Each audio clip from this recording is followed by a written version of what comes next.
All right, ladies and gentlemen, welcome back to the world-famous Tipitinas. Thank you so much to Tipitinas for allowing us to use this beautiful space, and thank you to Nugs.net for the usage of the equipment, and I hope you are tuning into this on Tipitinas.tv, our media empire.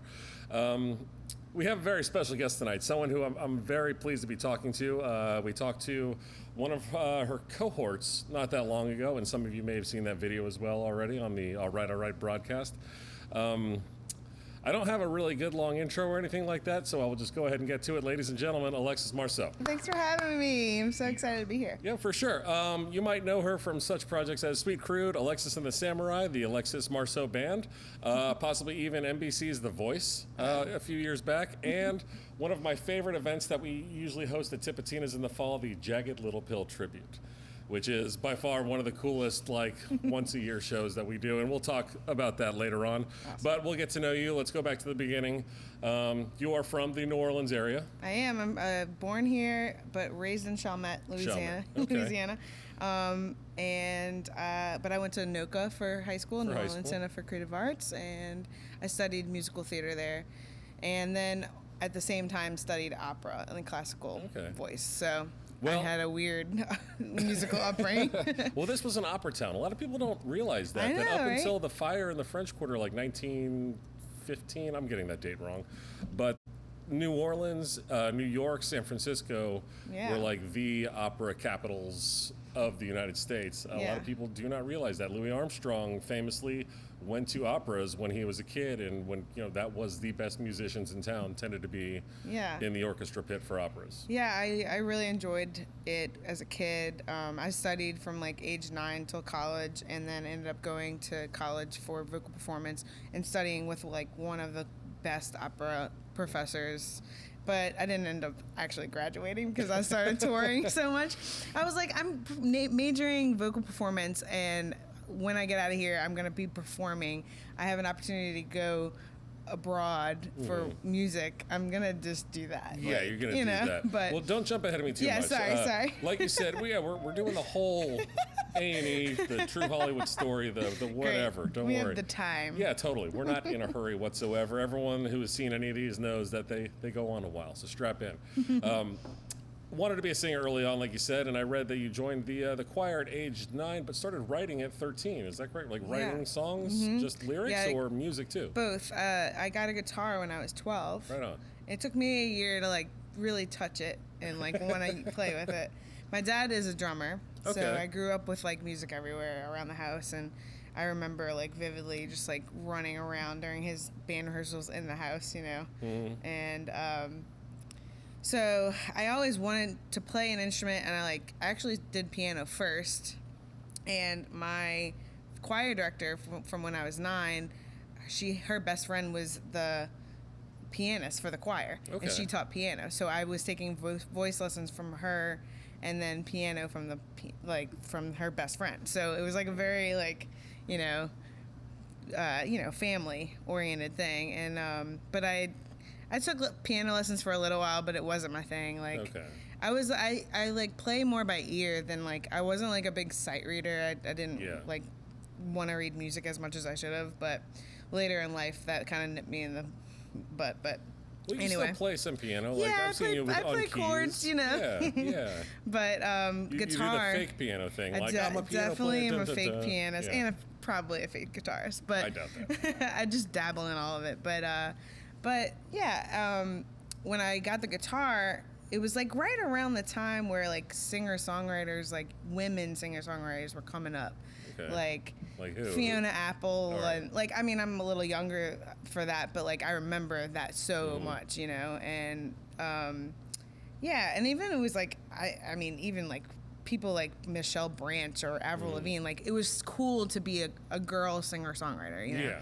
when I was a young teenager. So I finally got the courage to pick it up and ask for lessons, and then I started just writing what I was feeling, and I was an angsty teen, so I had a lot of to write about. Yeah, being a teenage girl in the '90s, the angst was hot, or not hot. It was very. I don't even know if there's a right word that I can put on it, but and I mean the biggest angsty teenager world, really 21-year-old, was Alanis. So she was always in my ears. We're gonna get into Alanis. I know. Stop touching on Alanis too much. But you have to touch on that because she was like my life, you know. So. I doubt that for a second, especially growing up in Chalmette. So Chalmette, we're going to talk about food in a little while too, but I want to ask you about one place. What is the finest restaurant and the best restaurant in Chalmette, in your opinion? Oh, Rocky and Carlos. Rocky and Carlos. Thank God you said that, because that's so now we're friends. Veal, cutlet, and mac and cheese all the way. Well, lucky for you, ladies are invited. So right, I know. Thank goodness. That. Jeez. Yeah, proudly display that. Something that I guess we should touch on is that when you were a girl, like you said, teenage girl, but while you were in high school, maybe, I guess, is when Hurricane Katrina hit. Yeah. And I assume you guys probably lost most everything. Yeah, we lost everything. Yeah. And my whole family lived in Chalmette, except my dad's parents. They lived in Metairie, so they're the only ones that didn't lose an entire house, basically. Yeah. But we all evacuated to Lafayette, and actually we went to Monroe in a hotel. I vividly remember forgetting my guitar, and then something in my gut being we were in the car and saying, "Wait, I want my guitar." And then went in and got my guitar, and still have the guitar to say. It was not a good guitar at all, but it was an ovation. But it was yours. It was mine, and I have it still, and it's I don't know what in my body told me to get it, but I did. Because we didn't really think it was going to be what it was, just like everyone else. Absolutely. I had 3 days worth of clothes on me when I left. I had T-shirts and little pajama shorts, nothing. But I, for some reason, got the guitar. And so I had that. And then we evacuated to Lafayette, where we had a lot of family. And ended up going to school there for a little while. But then my entire family moved to the North Shore, and I'm the only one that came back. But yeah, we lost everything. It was really, really sad, and my younger sisters didn't even go back because there was literally nothing to salvage, you know. Yeah. And I just remember as the older sister, trying to find anything I could bring back to them, and finding nothing, everything. Not only did we have 14 feet of water, but we had 6 feet of oil because we were by an oil refinery. Yeah, that's something a lot of people don't realize about Chalmette is refineries, and it's right there by the river. So we couldn't salvage anything, even if the water would have been not as bad, salvageable wise. The oil killed it, you know. Yeah.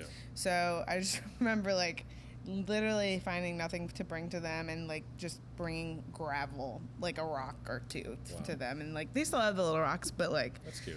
You know, that's literally all I could bring them. Yeah. That's very sad. I don't mean to harp on sad stuff, but it's impactful enough that you have to mention that sort of thing. Well, and it makes me so grateful that my gut was go get the guitar, because then I had a lot to write about after that, you know. Absolutely. Well, you did go to NOCCA. You said you studied musical theater at NOCCA?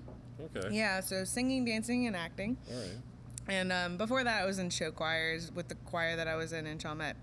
My Chalmette accent's totally coming out right now. Sorry. It's the tequila. I know, it's true. It's so true. It's okay. People are gonna love it. They're gonna love it. But yeah, I had a show choir that we'd go to Disney World and perform every few years, which was really fun. All right. And we'd perform in a few of the parks, and then we get to ride all the rides. It was so fun. And then I got into NOCCA, and at first I got into the Saturday program, so I was only going there on Saturdays. All right. And then that was as an 8th grader. And then how does that work? I'm sorry to cut you off. No, it's fine. So I know a lot of kids that go there for high school. You go there in the afternoons, things like that. So there's a 1-day-a-week program. So before you are a freshman, you're able to start back then. I don't know if it still exists, but start at you enter with this 8th grade program, which is just Saturdays. Okay. And that's how I got in. And then I auditioned again to get in my freshman year, and it was really amazing. I mean, I still use skills from that learning, that moment in my life, because as a musical theater kid, I mean, I wasn't even one of those big theater kids. I didn't know every word to Rent, or, I wasn't even that big all the theater kids know all the words. They really do. Yeah. They really do. But because I was writing music with my guitar, I felt like I lived 3 different lives. I was this opera singer kid, I was this singer-songwriter, and I was this theater kid. And I was like really like I was balancing all of these balls and performing at coffee shops and on the weekends, going to school on the weekdays, and like training classically. So I was like living like 3 lives. It was crazy, but I really attribute it all like to what I do now.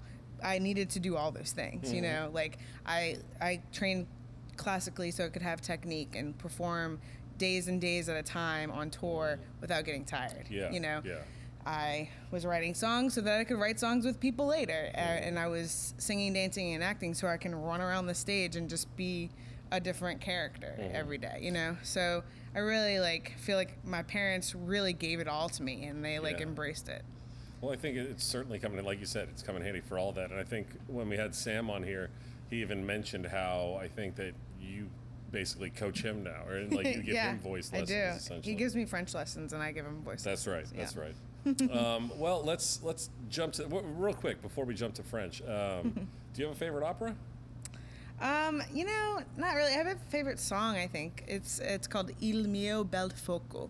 And it's just like it's like one of the beginner songs, but it was one of those it's an Italian song, and it's one of those songs where I just really came into my own as a singer at that time, and it's really beautiful, and I felt very powerful when I sang it, so I think that would be like, definitely like, if I had to pick something, it would be that song.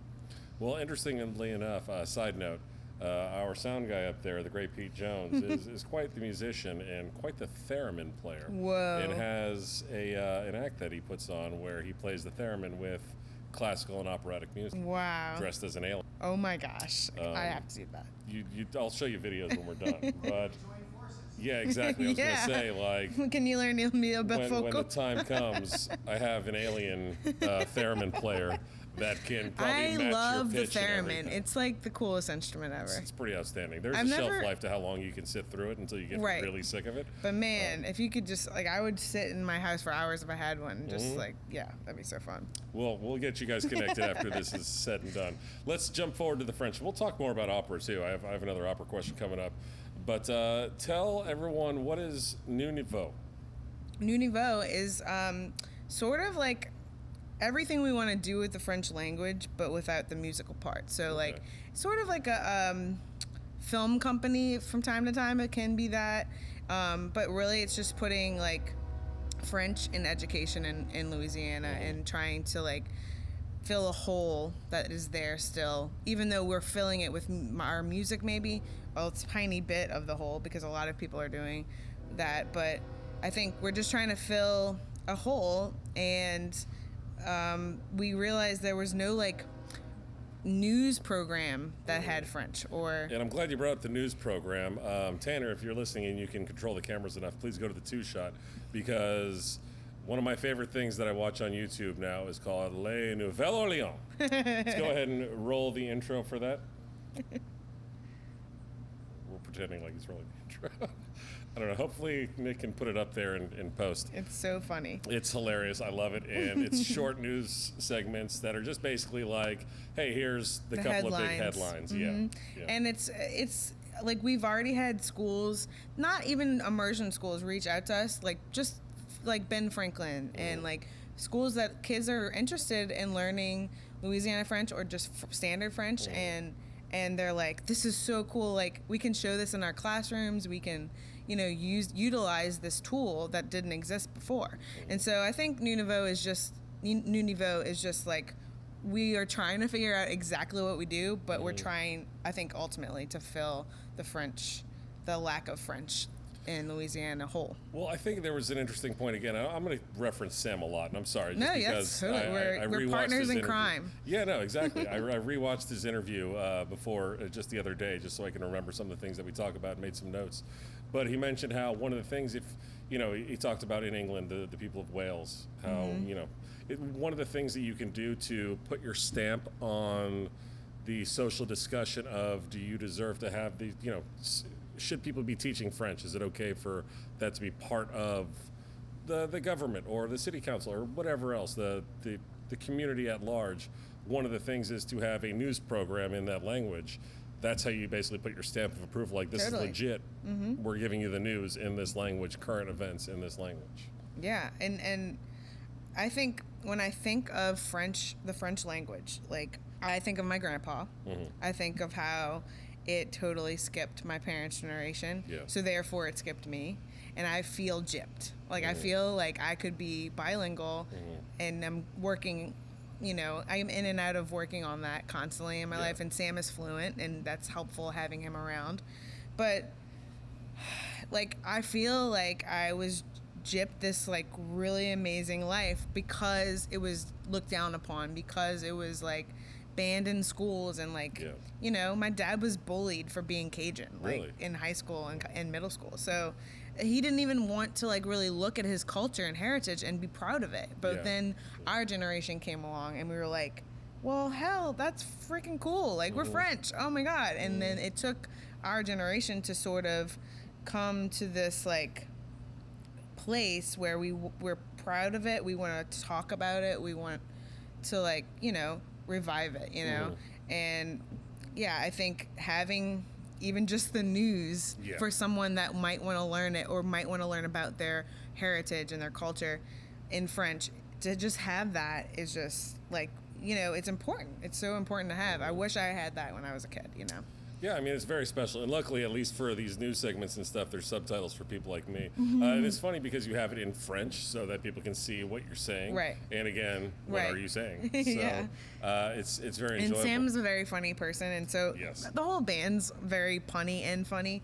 So we like love to, like, you know, get our funny, hit our funny bone a lot. We are, as much as we can do that, we're going to do that. Absolutely. So let's go ahead and jump a little bit forward. I guess backward, forward. We're talking about new stuff. Let's go back a little bit in your life, rather. You how you met Sam, I guess, was he was playing in a band called Glasgow. Wait, I'm saying that wrong. Glasgow. There's an exclamation point. Right, there is an exclamation point. But they were writing a rock opera, and I believe you were solicited to join the band, and you had met up at a big Rock Candy Mountain show. Yeah, wow, you've done your research. Well, I did my homework, but he told me also. Told you.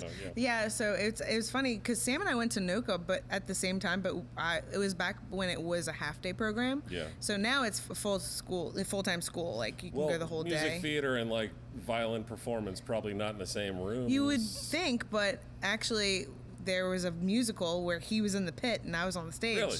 What was the musical? Sorry. It was called Sideshow. Okay, I'm not familiar. It's a very strange. I don't know musicals. I'll try. That one's a cooler one. Like, it's, like, really weird and, like, eerie. But that would have been the only time we would have been in the room together, and we didn't know each other. But it was when it was a half-day program, and we found out, like, not too long ago, that the reason we really just didn't know each other is because he was going in the morning and I was going in the evening, or vice versa, one or the other.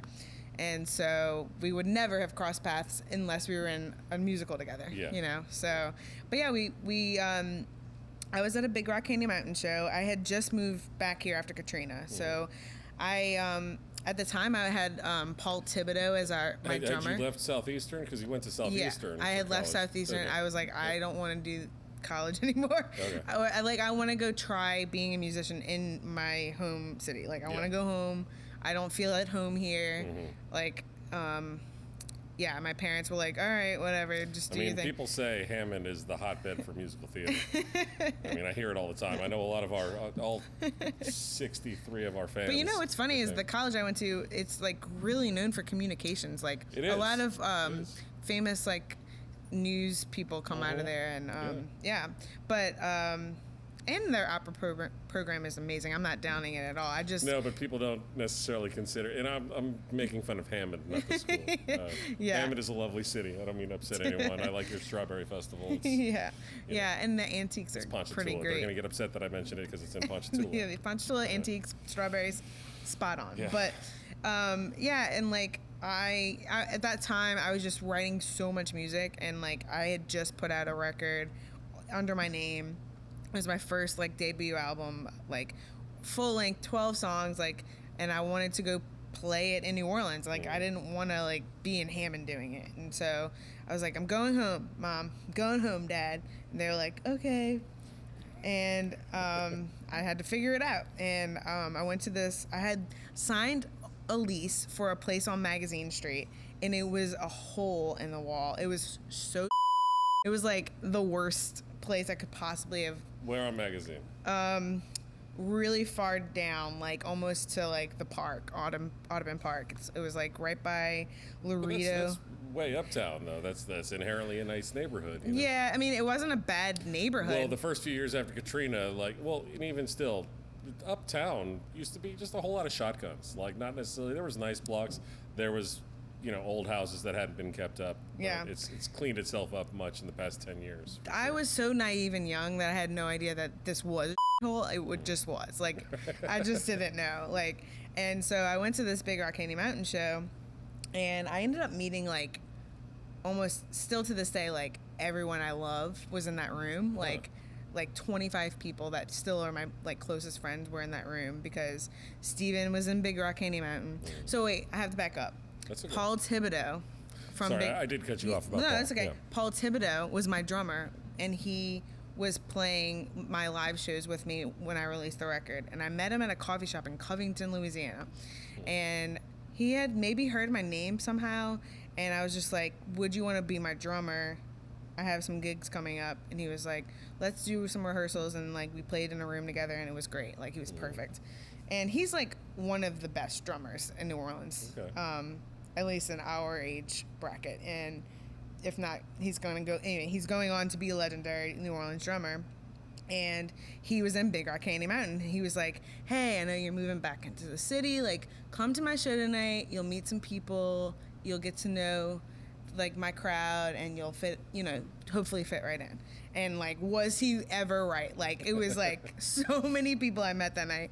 So I meet Sam, because he recognized my name for something. I must have just been, like, really just hustling those coffee shops or something at the time because... I mean, if you're putting your flyers up everywhere when you were allowed to put them on telephone yeah, poles, exactly. things like that. I was definitely, like, hustling. Yeah.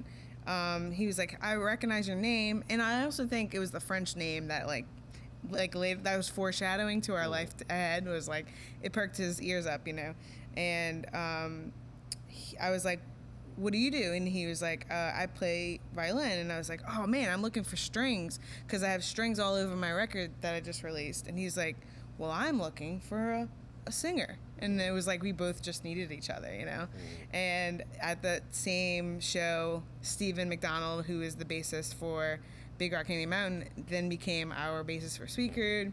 His girlfriend, now wife, is one of my best friends. Like, their kid is my godchild, Right.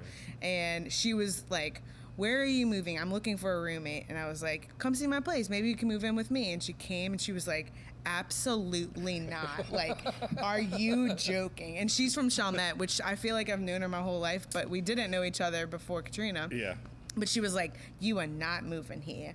Like, she was like, we're going to find somewhere else. And we did. And it was like an incredible place in the Lower Garden District. And we went on to live in Mid-City together. And then it was just like, it was a great way to re-enter the city because I immediately had friends that, like, I loved and cared about. Like, it was like just we were all we were peas in a pod. It was great. That is wonderful. Well, to mention just a little bit about, I guess, the somewhat serendipitous nature of you and Sam meeting and instantly clicking musically, and I said this to him when he was on here, rarely do you ever meet two people, at least a boy and a girl, that were just seemingly meant to make beautiful music together, because that is what you've done ever since you met him. I mean, there's the, Johnny Cash and June Carter's and Captain and Tennille or whoever else, like Alexis and Sam definitely belong in those categories. I agree. Sure. Well, thank you. I'm glad you see that too. And it's just ever since I met Sam, my musical life has just blossomed. And I think we definitely, balance each other out. And I mean, I'm not going to get too into it, but we did date for like 4.5 years before. We don't have to talk about that. But I feel like it could have been really bad. Like, it could have been like, we're breaking up and none of this is going to exist anymore. But we cared so much about the music that we worked through all of that in order to, like, still be in these things together, and it made us even stronger, Yeah. And we treated our bands at the time. I'm jumping ahead, but at the time, we treated our bands as like our children, and we were like, the children have to. We're staying together for the children, Like it was truly that like could almost that. be a curse, I'm sure. Yeah. That's something I guess we haven't really tackled. We don't have to talk too much about it if you don't want. I don't mind anymore. We're great, but it was like hard. It was, but at the same time, we both believed so much in the thing that we were making that we figured it out, Yeah, I mean, I think that's it. It's something else. I'm not a musician. I'm just a fan. I work at a club and I enjoy music. That's about the long and the short of it. But like I said, you guys, I'm glad that it didn't do anything to disrupt what you were working on and what you were doing, because like I said, the songs, Alexis and the Samurai songs and Sweet Crude songs, and we'll talk a little bit about both, but they're wonderful. They're enjoyable. They're easy to listen to anytime. Like there's sad stuff, there's sweet stuff, there's upbeat poppy stuff. Like it's all over the place, and like with your musical theater background and just literally music playing background in he plays, I don't know, 1,000 Every instruments instrument, or whatever. everything but woodwinds. That's what Exactly, I tell people. Yeah. He plays anything that you don't have to blow into. Right. Yeah. Even though he probably could, he just hasn't. Yeah. He probably has a flute at home and he just twiddles away here and there. But I'm glad at least the band stuck it out, because it's very powerful stuff. We're gonna jump around a whole bunch. Yeah, why not? You were on a show that I haven't really seen, to be honest. I'm not gonna pretend like I'm a fan or anything like that. But you were on NBC's The Voice, season 3 of The Voice, and you made it on the CeeLo Green team. He's actually responsible for the Soul Brass Band getting together and becoming a real thing. I didn't know that. Yeah, Derek Freeman.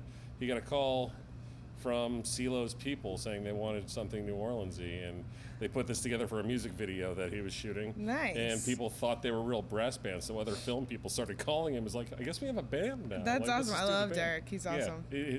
When you get a chance to, whenever we post it up, watch that one. I will. It's hilarious. And Yeah. there's a lot of beats. I did not know that CeeLo was in on that. Yeah, for sure. Tell me about joining up, all the things. I heard Tom Drummond from Better Than Ezra was actually one of the people who talked you into doing He was this. the reason I did Future it. guest of the program. Tom, if you are watching this, you were stupid for giving me your phone number, because now I will heckle you and get you on this program. That would be a good interview. Yeah, absolutely. I did not ever want to do a show like that, ever. It seems tough. I can't stand most of them, to be Growing honest. up, you'd sing something and somebody would be like, oh, you should be on American Idol. I was just like, always like, roll eye, and I just never wanted to do something like that. But The Voice is a little different in the way they get their artists on. Yeah. And they like scout out talent by finding people in the industry, and they nominate songwriters. Okay. So it's a lot of songwriters. It's like, that's what I liked about it. I was like, but like, I mean, it took me, he called me. I had done a lot of session work back then, and I miss doing that now. I'm like, anybody want me to sing on their record? Please let me know. What's your email or website that people can contact you on? I don't even have a website right now. All right, you can find her me. on Just Instagram, Google my on name. Sweet Crude or Facebook or something like that. But he and I had worked a lot together, and I would just go in and sing on every genre of music and do background vocals, and it was really fun and very lucrative. But I loved it, and I think because I worked with him at Fudd Studios, that's where he was working at the time. He saw that I could sing every genre, like I would just go in and just, a few takes, boom, done. Here's a check, bye. Yeah. That was my life at the time. That was my side hustle. And when they called him, he was like, I guess in his mind, he was like, I know the perfect person that could sing all the genres. She's also got her own band. At the time, I was in Glasgow. Yeah, I was in Glasgow. Yeah, Sweet Crude had not formed yet. No. Right? Yeah. And I was just like, a side person on Glasgow, and I was really just, Sam and I were really forming Alexis and the Samurai. Yeah, I was going to ask you, had Alexis and the Samurai started playing as Alexis and the Samurai? Yeah. By then? Okay. And I was like, I was like, Tom, absolutely not. Why would you think I would do this? I was like, I am not doing this show. And he was like, okay, just like sleep on it for a few days. A few weeks go by. He calls me again. I'm like, no. What do you not understand? No. And then a month goes by. He's like, they're calling me again. And I was like, Tom, I'm not doing the show. He's like, look, why don't you meet for coffee and we're going to talk about what the ups and downs are for this. I was like, just tell me right now. Like, what are you going to tell me that's going to change my mind? He's like, well, they have a private audition. And I was like, not on TV? And he was like, yeah. I was like, okay.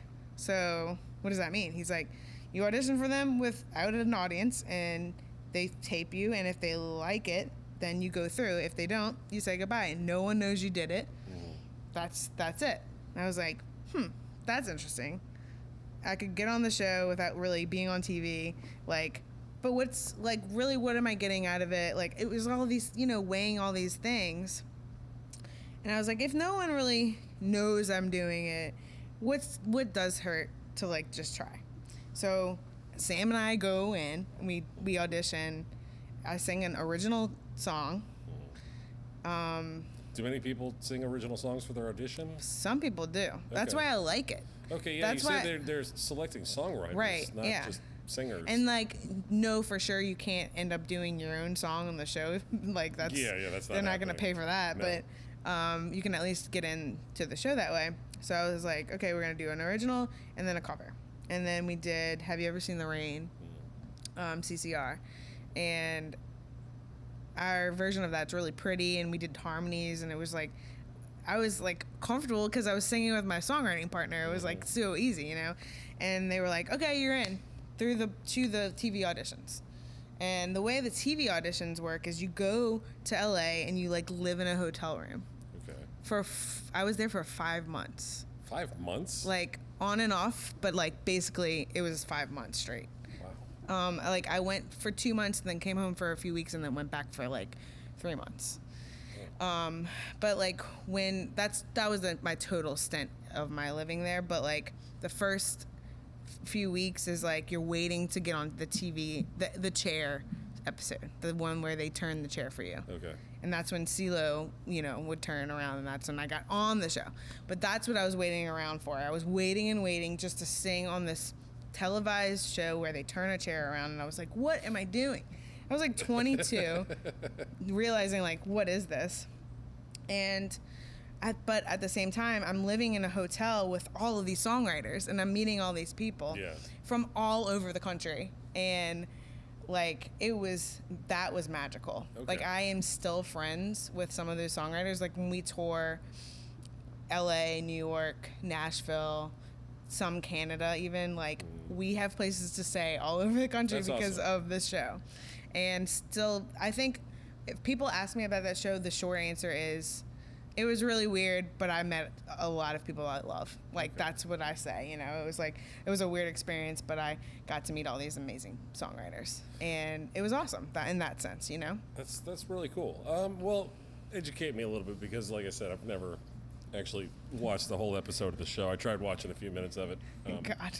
I don't totally understand it. They pitch you against one other person, or is multiple people? How does that work? So the first episode is just to get on a team. Yeah, you get selected by somebody. And I wanted CeeLo at the time. It was like I was a huge Gnarls Sparkly fan. Like I really loved him in that, and it was like Blake Shelton, Adam Levine, Christina Aguilera, and CeeLo. And I was like, out of those people, CeeLo is like, might as well take CeeLo. The coolest music that I like. And I don't know if we get along or anything, but like that's the music I like. But they were trying to peg me as this like old school singer, like because I did CCR in my audition. So they were like, they made me sing a Fleetwood Mac song. Okay. And like, I love Fleetwood Mac, but like they chose a Lindsey Buckingham song. That's not going to be good for a female voice, Yeah, it's They chose Go Your Own Way, and I had to like figure out ways to like show off my voice, and that was just at that point I was just like, this is bull. Like, I don't want to do this. I mean, you can't, like you said, you can't really show off. I mean, not even a female, your voice specific. Like, I've seen you hit all kinds of crazy range and everything else. That's the kind of song you would want for that, right? Like something that you can stretch your legs and really go for it. And I thought because of the audition process, for sure I'd be able to pick a song that I like from a list at least. And that didn't happen. And that's where really, at that point, I mean, I was 22. I was still, like, young, naive, like, just, like, along for the ride at that point, meeting all these cool people, but, like, not really still, like, necessarily wanting to be there. And I hate to say that because so many people, like, that's their dream. But, like, I just wanted to write music and play it, you know? Like, I wanted to play my own music on a live television show, you know? Like, it wasn't in my wheelhouse to, like, sing a bunch of covers, but... and so they picked these songs that I just don't want to sing, and Sam's actually on the episode with my parents, like there's a room where they watch the auditions happening, and they like are freaking out, you know, to see if a chair is going to turn. It's so ridiculous. Like I will never watch it again. God. But then when you get on a team, then the next episode they battle you. Against someone. Okay, that's what I was wondering. And it's the dumbest thing ever. I probably will get in trouble for talking like bad about it, but it really, like, They're for gonna me pull your episode, what's gonna happen? Please do take the Google search out of it, like, but because I really forget that I was on it until someone like talks about it, and I'm like, we've been talking about it for like 5 or 10 minutes. but like even in passing, like I'll go like a year or two and we won't talk about it, and I'll be like, oh yeah, like I was on that show. Yeah, you were on national television for a while, weren't you? Yeah. But I was only on the 2 episodes, and the contracts were kind of crazy, and I kind of lucked out where I didn't go far enough to where I was like signing my life away. Okay, that's good, I guess. Yeah, and it was, as a young like budding songwriter, it was like kind of sad, even though it wasn't what I wanted, like. The way it happened with a battle, like against someone that, like, it was like a rap battle but with your voice, like it just felt really awkward and made me feel weird about my voice when it wasn't my voice, like it wasn't truly who I am as a singer, but I'm like yelling in someone's face because I need to win a battle, like, you know, it was Who very did you strange. battle? What kind of singer was he? He was actually It was a dude. Okay, you're saying against the dude. But he was like an underdog from a previous episode, and if you've ever watched reality television, the underdog always gets through. Like, do they? Okay. Oh yeah, but I mean, he was a sweetheart, but I mean, it was inevitable that I wasn't gonna go through the next round, you know, and I was okay with it, you know. Is it? Again, I don't know who it is. Is it someone who went on to like a pretty fruitful singing career? Or? No. Oh wow. Okay. Like, honestly, if I'm being completely blunt, like, I'm sure he was a good singer. Like, he was a good singer, right? I mean, everyone that's on that show has a good voice. They don't put any people that. And that show, I also want to say that show does not, like, they're not an unkind.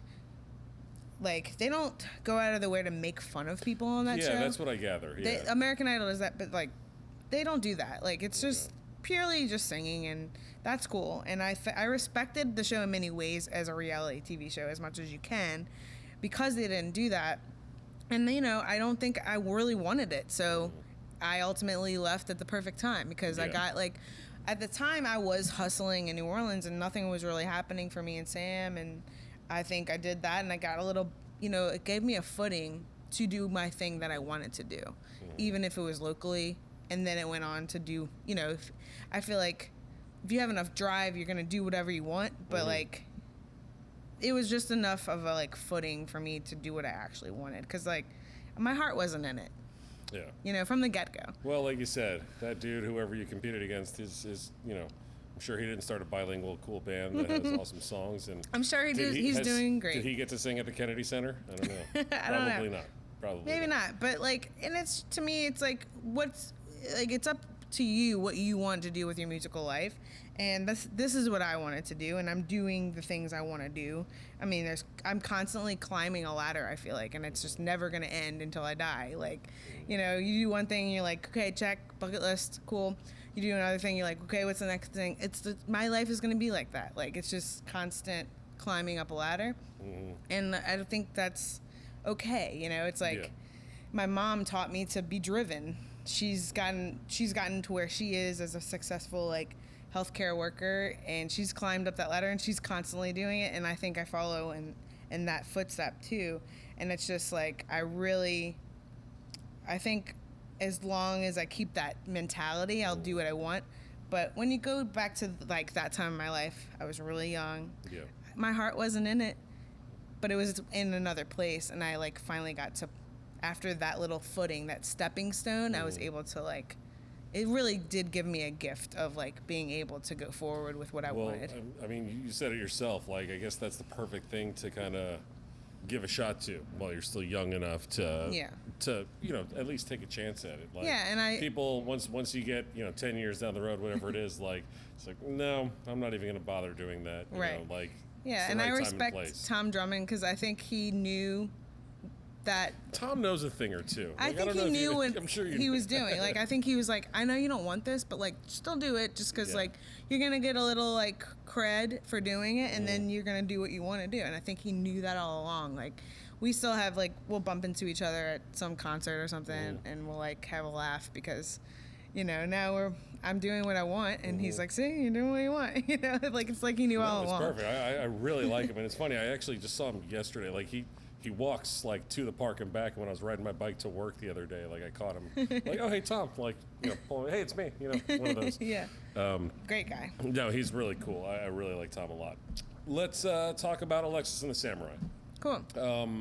Ultimately, I guess the decision was made when you were trying to have a whole band together, and you're doing this thing as the Alexis Marceaux band, playing shows that it's difficult to travel, do this, do that. A lot of people have gigs that they don't want to pass up and leave town. It's hard to tell someone, hey, you know, stop making money playing downtown. Come on the road and make $20 a day with us or whatever, you know. And New Orleans is very different than other like hubs for music in that, because a lot of people never have to leave the city. Exactly. You know, like that is their income. And it was hard to ask a bunch of, you know, jazz players to like leave their lucrative gigs to come on a tour that probably paid $0. You know, we break even at the end or something.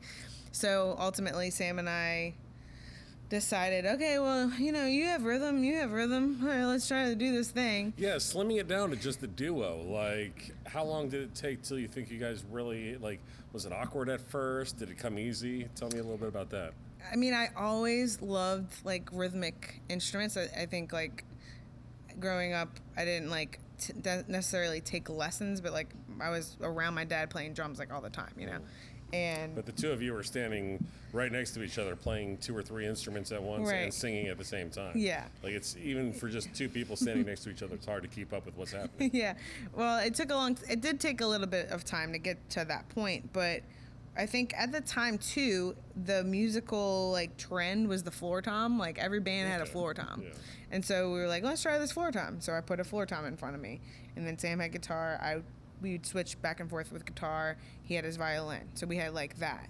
And then we were like, let's add a keyboard. And then we added a keyboard. And then I'd play guitar while he played the keyboard, while he, I want to hit a drum too. And then we put a drum.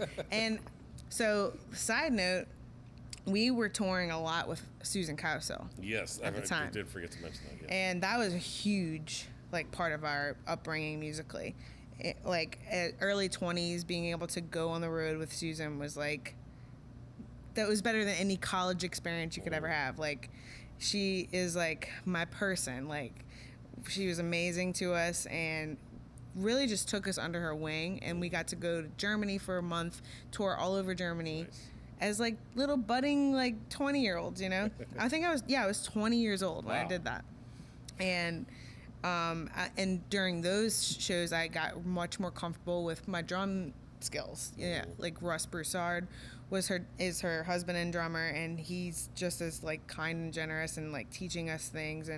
And by the end of this Germany tour and even United States tour, I was like playing drums for like on this. I was doing auxiliary percussion, like basically what I do for Sweet Crude now, but a lot more intricate now. But like at the time, I felt like I was like doing a lot. You know, I was 20 years old, like oh my god, singing and playing.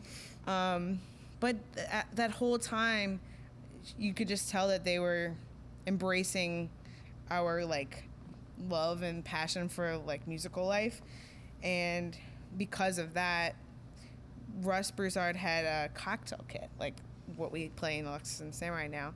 But it's this like really long floor tom, basically, but you hit it from the bottom and the bass drum pedal goes up. Yeah. And so it sounds like a bass drum, and then you can play the floor tom at the top.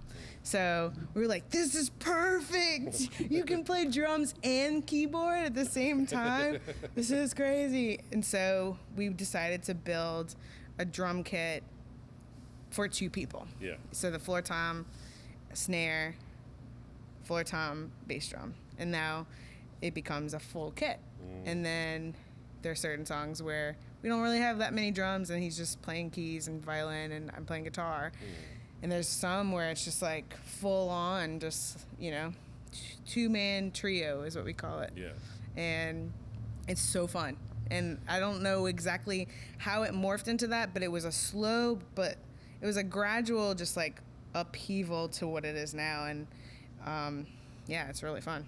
Well, seemingly, you know, and we'll talk about Sweet Crude now too, you're able to kind of balance both things. You're maintaining this duo and still writing songs, you know, and starting up a whole nother group.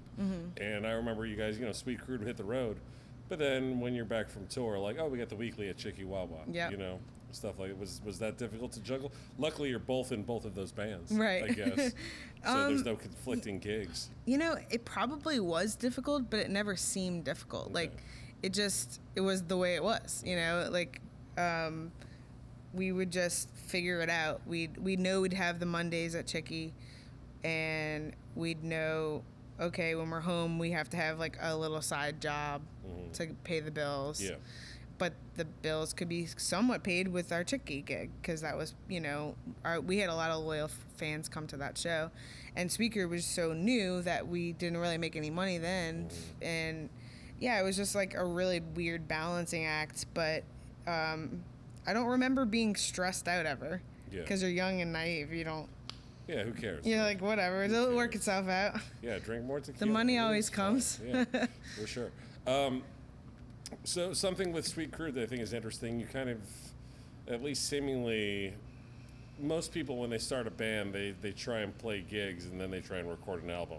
And y'all did quite the opposite. Recorded an album, and then the next year you finally played the first gig. Yeah, we actually rehearsed for a year before we played a show. Okay. And we made a little EP in that year that we rehearsed.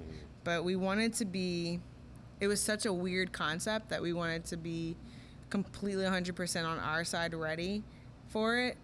With the French, and that we didn't want guitar. We don't have guitars. You guys had a goal with this band before you decided to share it with the world. Right. Yeah. We knew it'd be the whole like center of the idea musically for the band was just drums and singing, and no guitars. Because if you have a guitar, it's just like every other band. So like, let's remove the thing that is like in every band. You're gonna think musically differently. You know, you're gonna. It's a challenge, you know? And so then the keyboards become the melodic instrument, the bass becomes the guitar, and then the drums just like fill your world, you know? And so that was the idea. And yeah, we rehearsed for a year, and we played a secret show at Circle Bar. Tell me about the first show. It was so weird. Did you have friends? You didn't tell anyone? We didn't tell anyone. I think they, like, the girlfriends knew of the, you know, some of the band members, but that was how'd you get the gig? We booked it like any other gig, but hey, we have this band. You've never heard us before. I think at the time, the owner knew us from Glasgow days or something. And we were just like, we want to rehearse, like, it's a show, but we're like, it's like sort of like our first live show ever. And he was like, okay, whatever. He did not care. How many members of the band for the first show? 7. Okay, so you guys had the full band essentially then. In Circle Bar. In Circle Bar. And for those of you who don't know, 7 people is about a third of the bar. The whole room, the stage, as it were. I don't think there's enough room for 7 chairs in that area. No. It was very funny. And for some reason, like, there were still people. It was a packed night for Circle Bar. I think it was just because it was like a Friday or Saturday. And whoever was there had a great time with us. Like, we were just like, whoa, we're playing a show. Like, this is crazy. We have all this music. Look at it. Listen to it. Like, it was awesome. And at that point, we knew, like, okay, either that was just a really fun night at Circle Bar, or this is something really exciting other than that. And we booked another show and then started booking more and more shows. And where were your first shows at? Like, what kind of places were you guys getting into? I guess the next would have been, God, that was so long ago. Well, I remember the first Sweet Crude show here. I think it was not long after Bayou Boogaloo, which was almost like y'all's coming out That party. was our coming out party, Yeah, for people sure. after Bayou Boogaloo, it was like, have you heard of this Sweet Crude thing? You gotta check it out. That was definitely... It got booked here, and it was like, all right, yeah, let's check it out and see what it is. And, you know, jaw-dropping, quite honestly. That was such a fun night. Yeah, like, that whole... I remember that part very, very vividly, but like the in between, I don't know. Like, maybe we played One Eye Jacks, but I feel like that would have been a big venue too to play at the time. Maybe if Gassa was open then, I don't know. I guess Gassa became our hub. Like, you recorded like music videos and live album, right? Yeah, and like we did. Last year we did a double weekend where we did. One weekend was a string section, and the next weekend was a brass section. So fun. We've always had fun with that venue, and they've always been very kind to us. And but we do well in like tight spaces like that, because I think that's because the first show we ever had was Circle Bar. You know, it was like we still love those very intimate shows. But yeah, I think Boogaloo was definitely our I remember feeling like, oh, like, okay, this is something different. Like, this could be what we want it to be. We just have to like push ahead, you know? The one thing that is the most noticeable part, I guess, for everyone about Sweet Crude is that you are a bilingual band. And you have the unique ability to literally hold the audience in the palm of your hand, singing in what I would say the majority of us have no idea what the lyrics are. But it's beautiful enough to hear the voices, and the music is melodic and beautiful enough to just literally entrance people. And something I learned, you know, again, when I was doing research the first time for Sam, to find out that, you know, one of your more popular songs is not an actual written by Sweet Crude song, the Parley Nous Yeah, Balfour Brothers. That is the Balfour Brothers, and I had to learn about them when I was reading about that.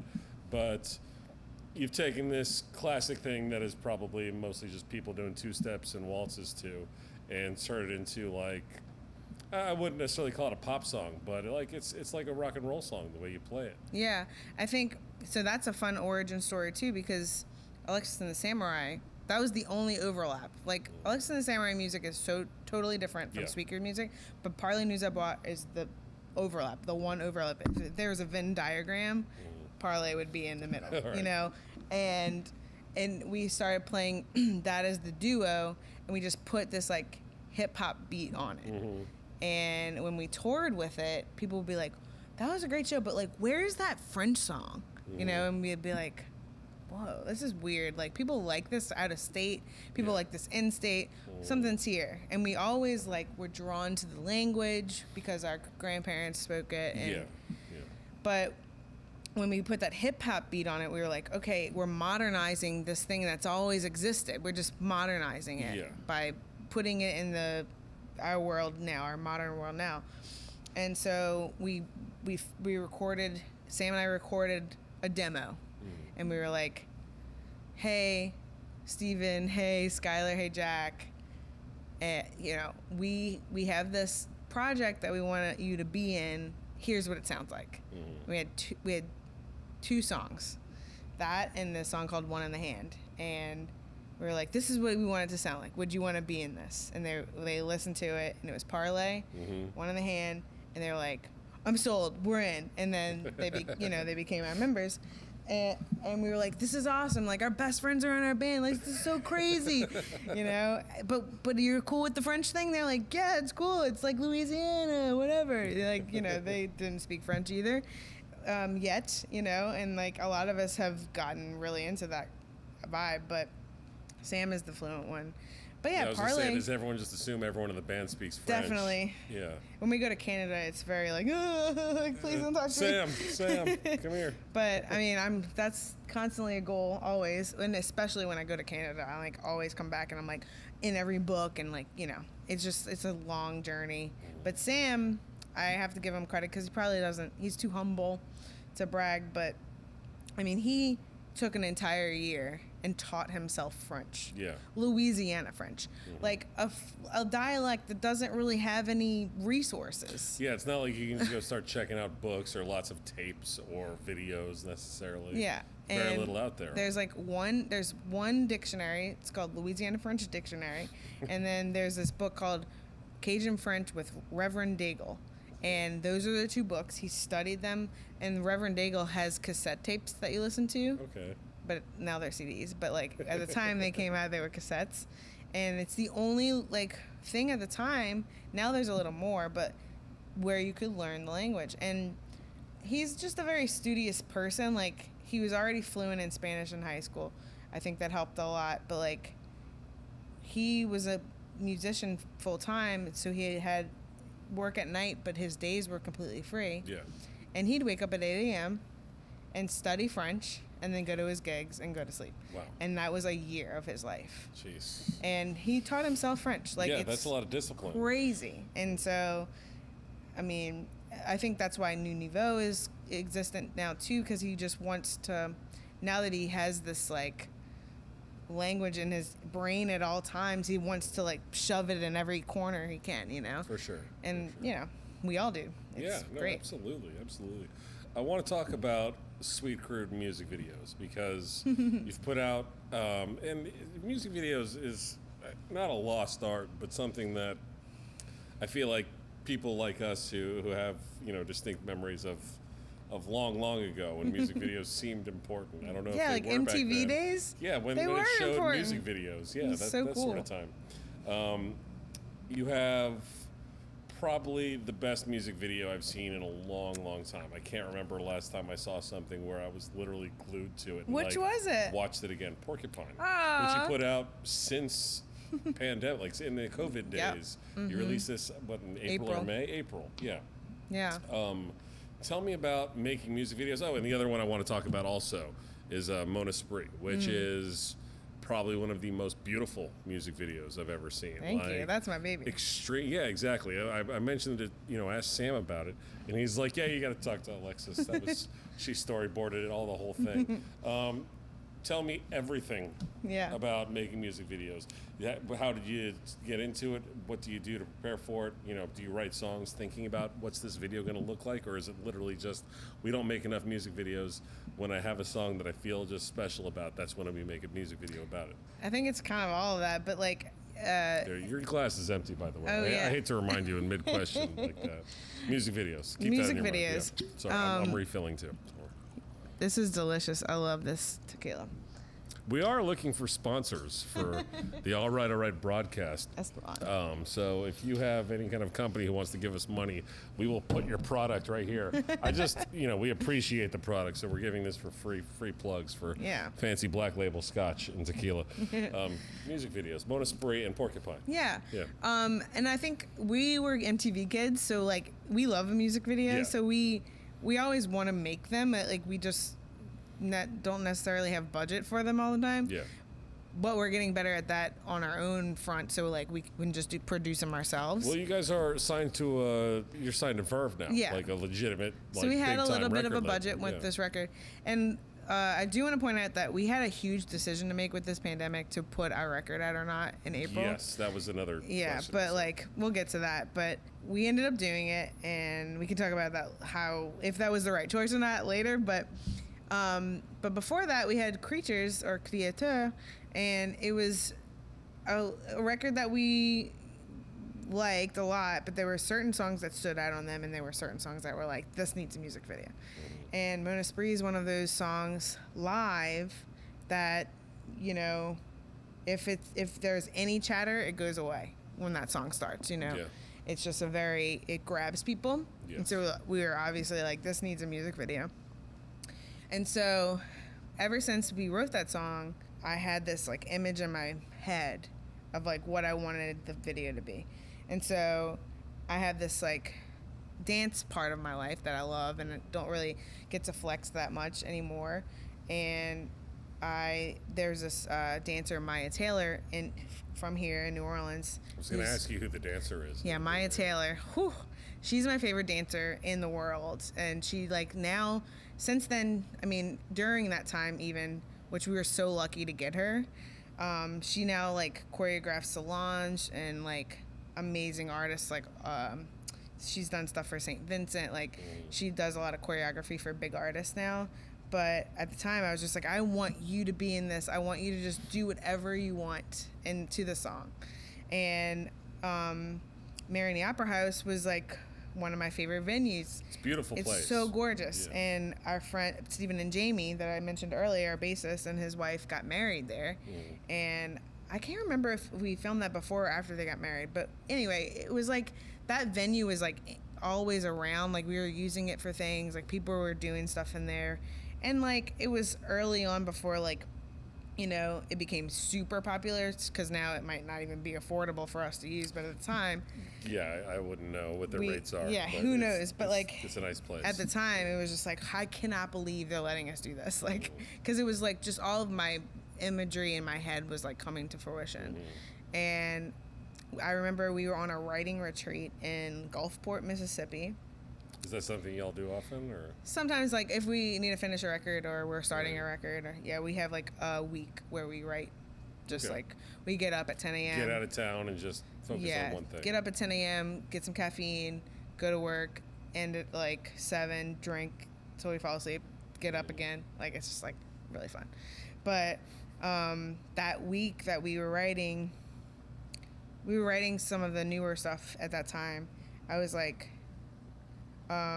hey guys, I have an idea for Mona Spray, and I storyboarded it. Can I show it to you? And they were like, sure, whatever. And like I had drawn out like cartoon versions of like stick people like doing things, and like I had it down to like zoom ins on faces, and I knew I wanted Tank in it. Tank from Tank and the Bangers. Yeah. Not you. The program, not me. She knows me. We're homies and shit. Yeah. Like, we're friends. Yeah. I knew I wanted Tank in it. I knew I wanted Maya Taylor in it, and I knew I wanted a little girl in it, and women. I knew I wanted it to be all women. It's all women. I wanted it to be all women. I wanted there to be. It's like kind of an ominous song. Like it's kind of a sad song. It's about a woman who's singing to free her soul, who's singing to free her mind. Like her life is so like in shambles that she's singing to like relieve her pain, you know? And so I showed them the storyboard and they were like, hell yeah, make it happen. And I like knew of this production company called Greenhouse Collective, and they've made since then have like gone to Sundance for stuff, and like they're incredible. Like when I tell you just everything fell into place at the time, all of these people should have been like hugely famous and not approachable, but like they were all coming up when we were coming up. This was like 3 years ago, 3 years ago. Yeah, like that? maybe even 4, but okay. three or 4 years ago. Wow, that's crazy. And I knew I wanted it to be in black and white. I knew that. Yeah, it's in black and white. It's gripping. I mean, the black and white aspect is, you know, seems like a subtle thing, but it would be a completely different video in color. I don't know if it would work in color. Exactly. And I wasn't originally going to be in it either. Really? I don't really like to be in the videos. Like, I end up being in them for whatever reasons happen at the time because I'm on the set. Lead singers. I know, but I don't necessarily, like, I don't feel like the lead singers need to be in videos. Like, it's a storytelling platform, you know? And, yeah, it's fun, but, like, I don't like to watch myself on screen like that, so I'd rather pay an actor to do it, you know? So the day comes, and one of the, like, points of the video is that this coffin was being carried. Mm-hmm. And I've thought to myself, like, I was like, I never have ever seen women pallbearers, like, You're ever. Right. Doesn't exist. It's not a thing. And that thought in itself was so powerful to me. Like, that evokes so much power to see a woman carrying a coffin. And yet, in this scenario, it was a child's coffin, which is even more heavy. Absolutely. And, you know, there was just a lot of things involved to like, really pull at your heartstrings and pull at what this song is really like vocalizing. And so the day came, and when I tell you, like, Greenhouse Collective, the production company that did that video, the director, Zach Manuel, was just, like, hitting it was, like, everything I had storyboarded, everything that was in my brain was happening in front of me. It was, like, really emotional for me because, like, I don't know, it was just, I never thought it would happen like that, you know? It was perfect in every way. And then they send the first cut, and I'm, like, bawling my eyes out because it's like exactly what I wanted, and they achieved it, and all these people were involved to make it, and they all made it possible. You know, it was beautiful. It was so beautiful. Like I was gonna say, it gives me chills to watch it. It gives me chills to like hear you talk about it. Even it's I don't know what other words I can use to describe it whatsoever. And I think I like that it has like you can interpret it in your own way. There's no like. Again, I don't know. I don't understand all the words. I don't speak French. Right, but the video I assume itself. Mon esprit means my spirit. My mind, actually. Okay. Yeah. Okay. But even without knowing the words, like the video, you can interpret it however you want. Yes. And like because there's a little girl in it, like that can mean something to you. Like I wanted it to be open-ended. I didn't want it to be like fully tell like cut and dry like story, and that's why I like it. And I just remembered that little girl that we ended up having play like the younger version of Maya. She and I like sat while she was getting her hair done for the shot, and I was like, where are you from? And I see she's like coming from school. She's like in her uniform, and I was like, a bulldog? That was my mascot. And at Lacoste, she said, I go to Lacoste. She was from Chalmette. Oh, wow. I was like, oh my God. Like, Perfect. This is so weird. And Perfect. Yeah, it was amazing making that video. That is wonderful.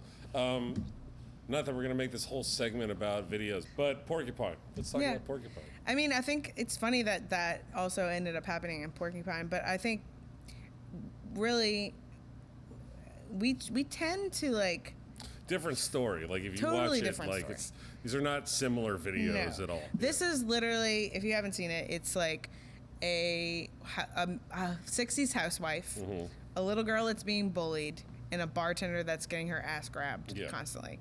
And so it's these three people that are going through these changes in their life that are like really agitating them. Like things are really, it's a boiling point about to happen.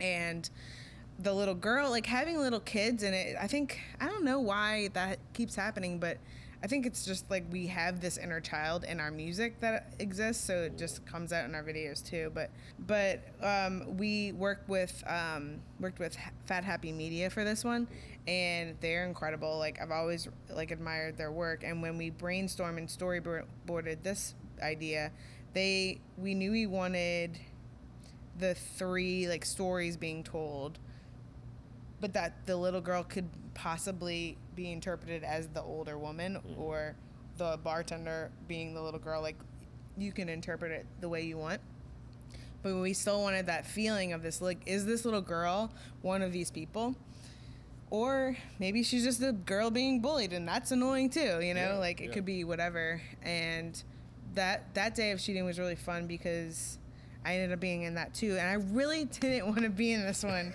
Like I was like, we are paying an actress, and they were like, we don't have the budget, you got to be in it. And I was just like, God damn it, I really didn't want to. And but it ended up being actually really fun, and we got to go shopping for it. And like, I don't know, if I wasn't a musician, maybe that's what I'd do. I'd do like producing.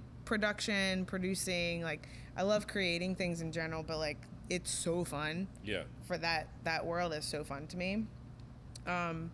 So yeah, we got to like, for the like housewife, we got to find like period pieces, like really cool outfits for little girl. That was where we spent our like money. We were like, spent it on the kid. Yeah, we totally spent it on the kid.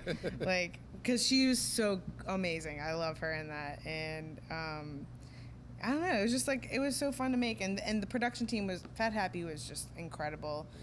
They did our video that we're about to release very soon, actually. Yeah. And that one I'm really excited about. When can we look forward to? I don't know when this is gonna. That's coming out actually next week. Okay, so it'll be out. Yeah. I hope you enjoy that video for the song. Ultimatum. Okay, there you go. Ultimatum, yeah. So, yeah, we knew with Porcupine is such a, like, a, on that record, it's so, like, it's an anthem for the underdog. And so we knew we wanted it to be that. And I think the boys, like, without me saying anything, they always wanted to be women, which I love. Are you in this music video? For Ultimatum? Yeah. I am, but I'm a background person. Okay. The main characters are not me at all, which I'm so happy about. But this one's not women. That one's not as women-centric. But, like, the other two are, and I always love that about the boys. Like, I always call my bandmates the boys. So they're the boys. They're my lost boys. I'm the Wendy, you know. But the boys always, like, they let me, like, do my thing in that world. They, like, really let me take the reins on it a lot of the time. And even if it's just, like, just having an idea and bringing it to a company that we can, like, then make it come to life, they've, like, really embraced that with my love for it. And they also have really great ideas. So now it's become a very much, like, family affair when we make music videos. Nice. But I think with our climate and topical, you know, nature of, like, Me Too and feminist movement, and, like, make sure women are heard, because, you know, they constantly make sure, you know, I feel comfortable and heard, and a group full of men, like, that's sometimes not always the case. You know, it's not easy being the only girl, I'm sure, in a band full of dudes. Yeah, luckily we're very close, and I can just be, like, you know, very blunt, and, you know, I think a lot of people think you and Sam are brother sister anyways, so that's one. You know, it's so funny. Even when we were dating, the White Stripes or whatever. You know? Even when we were dating, they're like, y'all are brother and sister. Like, I'd be like, that's so weird. But no, we're not. We're just best friends. That's what we are. Let's see. You mentioned this a minute ago, and I want to touch on it. We try to keep this somewhat timeless, as far as in a couple of years, maybe someone will come back and watch this, and they won't think about the COVID-19 pandemic or anything like that. Right. But you mentioned releasing music during a time like this, and you guys had to kill a tour basically because of this as well. And you're not the only ones. Everyone thousands in the world, of people around the world. Tell me about, like you said, the hesitation about releasing an album at a time like this. Yeah, so it was our debut on Verve Records. You know, it was like we had waited a year to release it for Jazz Fest. Yeah. To then go on what we all thought in the band was going to be our breakout year. We were, you know, scheduled to play Bonnaroo.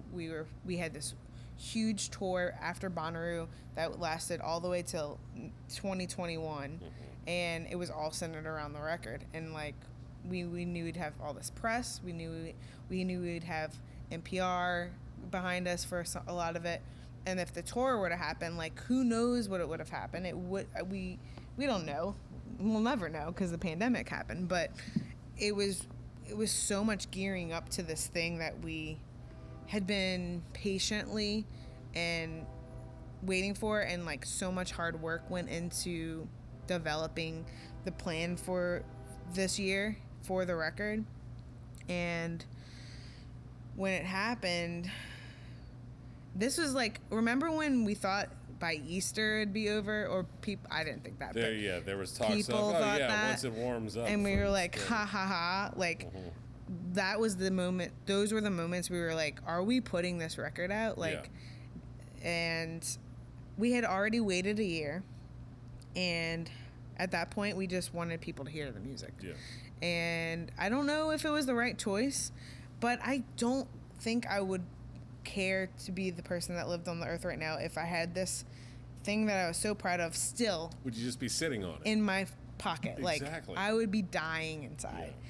So I think ultimately we made the right choice. Will we get that momentum back? I don't know. No one has momentum anymore. That's part of the problem.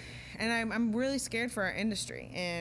But at the same time, I have to, like, be optimistic. And I've always been an optimistic person, but, like, with what's happening in the world, this is historical. Like, I mean, it's gonna be in history books forever. And I sometimes, like, lately, and I'm getting real right now, I like feel like my identity has been stripped, you know, and I don't know who I am. Yeah. and I'm living a new normal, and I'm living it, and I'm trying to, but I like just walking into this venue tonight was like, it's just so nice to be here. Like sacred ground. And I miss my life. I miss it. And I miss the idea of playing for people, and I really hope it comes back, like, eventually, you know.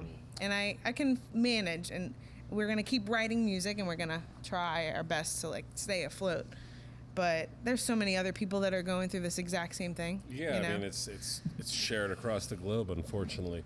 But while we're talking about it, talk a little bit about how you've been staying busy during, you know, all this. Because you guys are doing live streams all the time, like twice a week, Twice a week, yeah. So you're connected to your fans. You're still able to entertain people. I know you guys got, you know, you're on every social media platform, and you have the Patreon as well. Like, tell me a little bit about what you guys do to stay connected with your fans even during this. So when the pandemic first started, we decided, okay, Sam will take Tuesday, Thursdays, I'll take Monday, Wednesdays, and Saturdays we'll do, like, well, this was like a phone recording, like 30 minutes tops, like just connecting with our fans, and we just play like 30 minutes just alone with the phone. Yeah. And that was how in Saturdays, we'd sometimes get together and do a few songs together. So that was how we started, and that was like weeks of that. And eventually I was just like, this is so much, y'all. We can't, like, keep doing this. I'm gonna, like, keel it, you know, like, I'm done. But I'm happy to do it with, like, Sam, and, like, let's figure it out. So then, it's hard to get yourself motivated sometimes if you're just like, all right, I'm singing into my phone now. Yeah. And it was also kind of vulnerable. Like, it was like, I feel so comfortable being on a stage with a band, but, like, alone in a room with a guitar, like, live is so different, you know? So yeah, I felt like I was really challenging myself doing that weekly, twice a week, you know? Yeah. So eventually we decided, okay, let's do Saturdays. And it'll be like Unplugged, Sweet Crude. It'll be like all of our new songs. Well, when we started learning the record Unplugged, which we thought that would take years. Like, we now know our entire record with an acoustic guitar, which doesn't exist in the band. Yeah, I was going to say, like, you don't even have a guitar in your band. Yeah. But you play all the songs on guitar. Yeah. But it's kind of fun. It's been so fun to, like, reimagine our songs that way and start writing that way, and ultimately taking the guitar out later. But, like, writing on guitar is, like, really fun. And so it's really opened our brains up. And so now we do, we were doing Saturdays, but now we do Thursdays at 6:30 for the public. And then we started a Patreon. And the Patreon's awesome because it's basically a membership service for fans that want more exclusive content. Like, we have a video coming out next week. They get it first. Yeah. They get it before anybody. Things like that. We write songs with them. They get to pick song subjects that we write about, and then we write it in front of them sometimes. It's really, really cool. Nice. So it's a lot of work, but it's why New Nouveau exists. Like, the live stream started as like a multicam variety hour. We'd play games sometimes, and like Skylar got really good with the camera, and like now he's got a little side hustle film thing that he's doing. You know, it's become busy and fun, but it's also like feeding our creativity in a different way, you know. So it's been really great, and I'm grateful and fortunate to have still a performing outlet. Like, even though there's nobody clapping and there's nobody watching in person, there's plenty of people watching that want to hear it. Oh, not plenty, but like enough people that keep us doing it. And the Patreon's great because we still have bills. We still have a practice space to pay for. You know? Yeah, and you know, we still have tour debt. We still have things to pay off. Like, you know, our insurance for our van still exists. You know, we still have monthly bills, and our Patreon keeps us afloat. And so we're super grateful for those fans that, like, for some reason, want to pay monthly. Well, there's no avenues for artists and people and you guys have fans now all over the world since you've traveled all over the world. So people are connected to you. Yeah. So obviously, and you know, not even in just English-speaking countries either. You know? So, right, exactly. So that's a lucky thing. Like, you should be thankful. Yeah. I don't mean you should be thankful. No, no, I we're didn't mean super it like thankful. that. But I've watched some of your streams, and I think they're a lot of fun because you guys will do stuff like, hey, we're going to do cover songs today. You start just playing random songs, you know? It's literally whatever you're feeling that day. Yeah. And, you know, again, it's on YouTube, it's on Twitter, it's on Facebook. You're putting out there multiple platforms to try and invite people into your inner artistic circle that you're putting out for them. And it's, I feel like our fans have gotten to know our like funny personalities a lot more, because you know, maybe before we were too serious, and now they can really, like, we're silly people, like, we're weirdos. I don't think y'all are serious. Well, I mean, yeah, I mean, maybe if you watch something like Mona Spree, you'd be like, musically, these I guys think are serious. Yeah, but no, I mean, we're a fun-loving like live band for sure. But, yeah, you guys are all smiles when you're on stage. Yeah, you know? But like, I don't think they knew how punny we were. We put a pun in every sentence. We're also just like weirdos, and like we get to just be our true selves on that now. We've gotten a lot more comfortable with that as the months have been going, but for sure.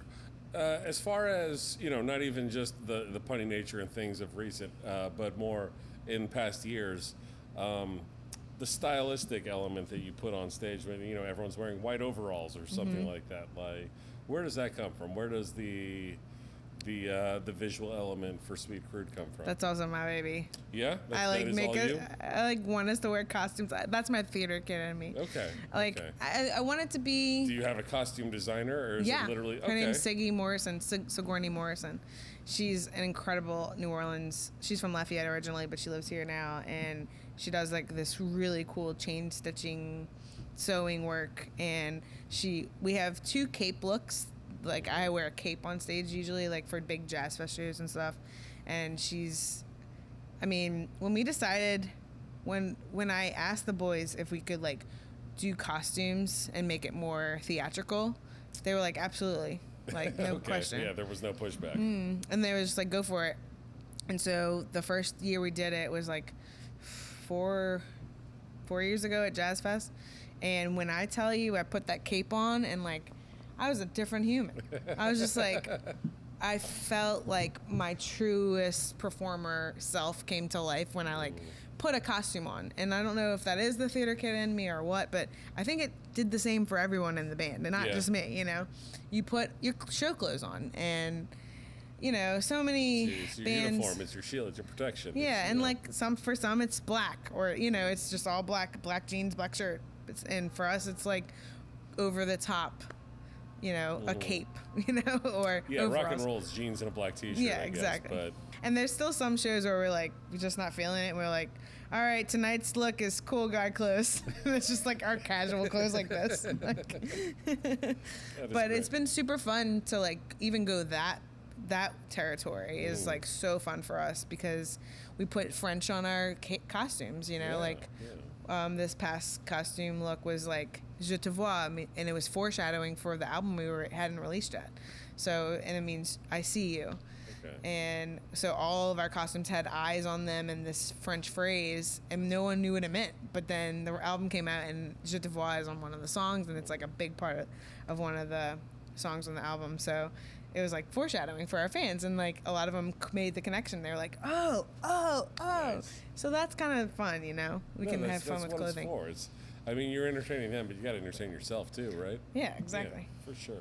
Let's jump forward to what I've been dying to talk about, Alanis Morissette. Me too. So, for anyone who hasn't been, and I know it started at One Eyed Jacks was the first time y'all did it, but it's been here 3-4 years in a row. Yeah, it's a wonderful thing to outgrow a place to go on. It happens to us. Some people outgrow us, and they have to go on to theaters. But we managed to pack it out the past couple of times y'all have done it. The Jagged Little Pill tribute, which is, no kidding, a highlight. And I know that for people of a certain age, that is an iconic album. I remember when that came out, I was in like junior high school.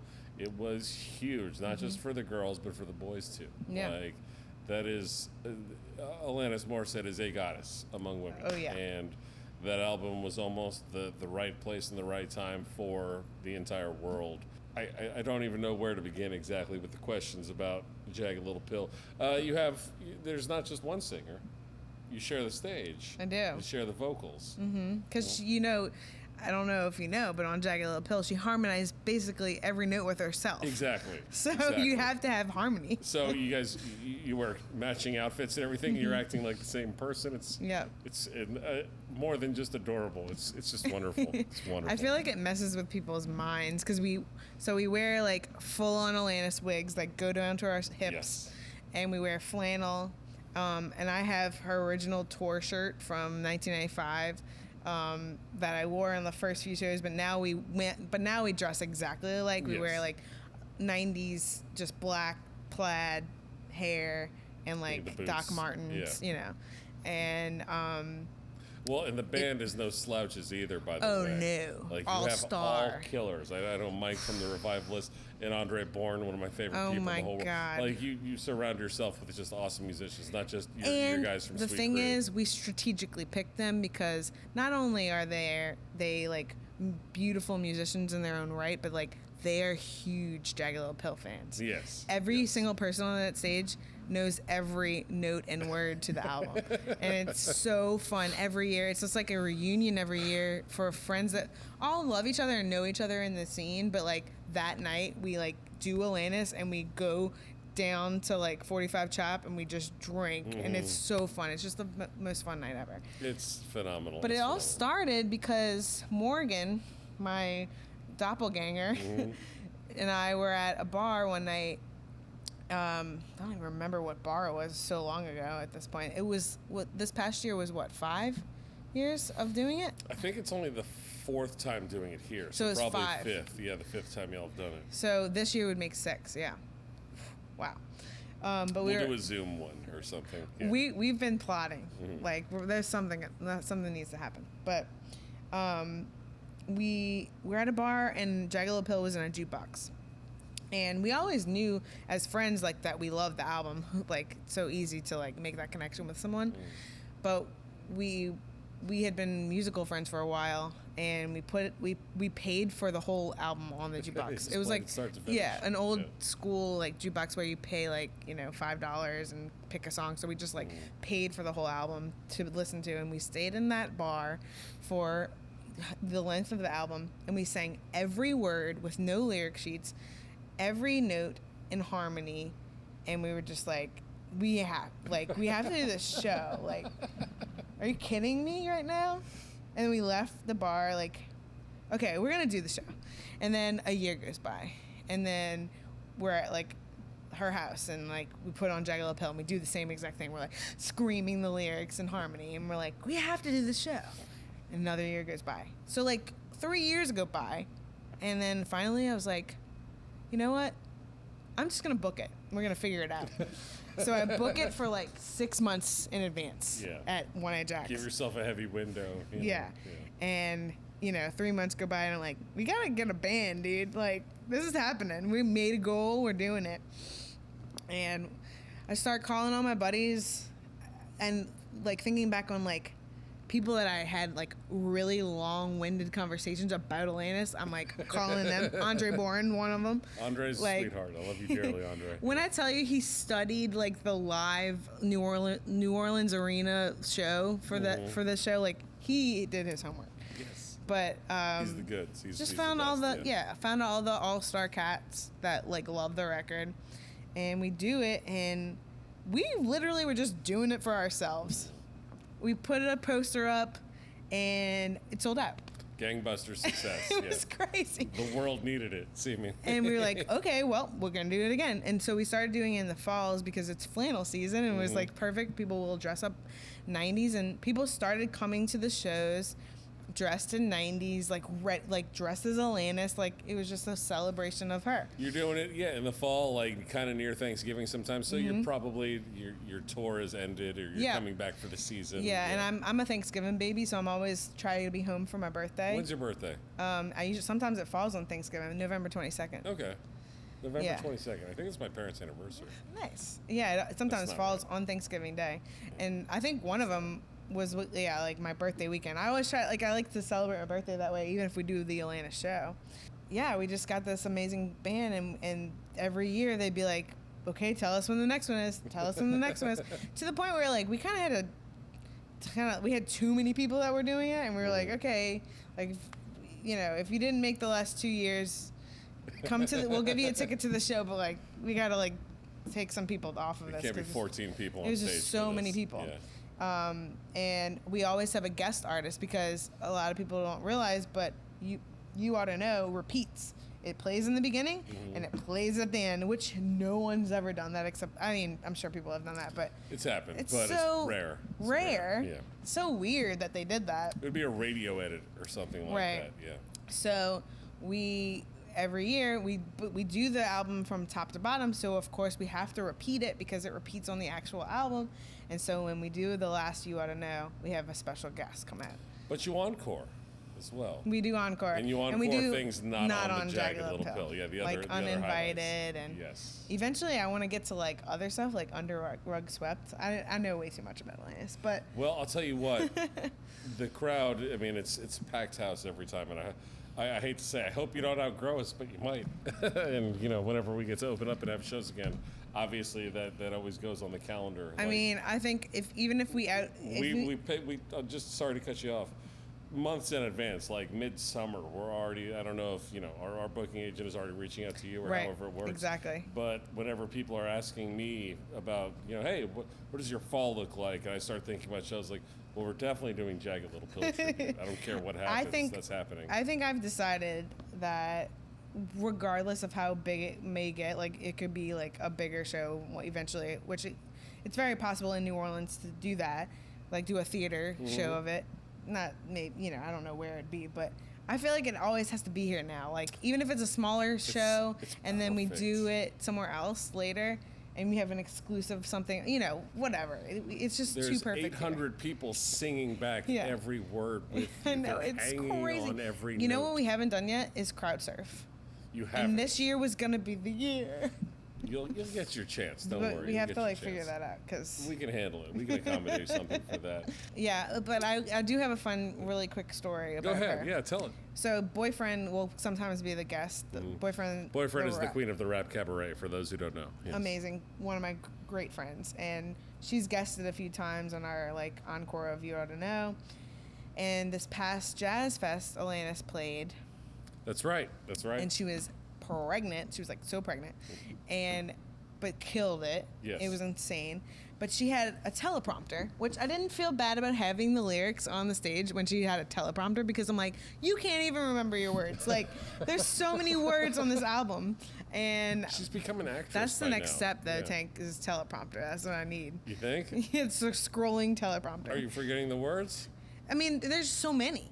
You know, well, but maybe for the encore songs, if you start pulling out of the B-sides and stuff. Yeah, but so I'm going to Alanis, and I know a few people that work for Jazz Fest at this point, and they're like, Alanis is playing. They're like texting me, calling me. You're the local Alanis lady. They're like, you have to go, and like a few people that work for Jazz Fest are like, do you want to go side stage? And I was like, well, yeah, like absolutely. But the funniest part was boyfriend played the same day as her on the same stage. That's right. And so boyfriend and I are freaking out because we're like gonna be by her trailer, like we're just gonna be close to her in every way. And so we decide, okay, we're gonna watch the show together, 100%. And so we're like backstage. Boyfriend had just finished her set. There's another act on. We like change, go up to the side stage and see, before we walk up, see Alanis like walking in the cutest purple raincoat you've ever seen. Yeah. And she's like, it's because like kind of raining, and we see her like enter her trailer, and we're like, it's happening.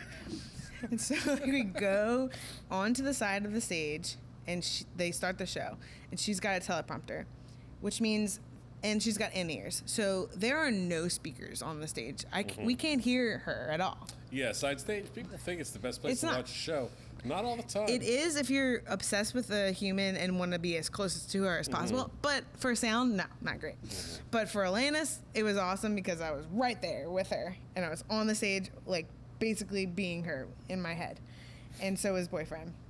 And So the teleprompter, though, is doing the words, and we are literally behind the guy who is doing the teleprompter. Nice. So it is like live karaoke with the person who wrote the song. The teleprompter guy was thrilled to have you right behind him. It was bad.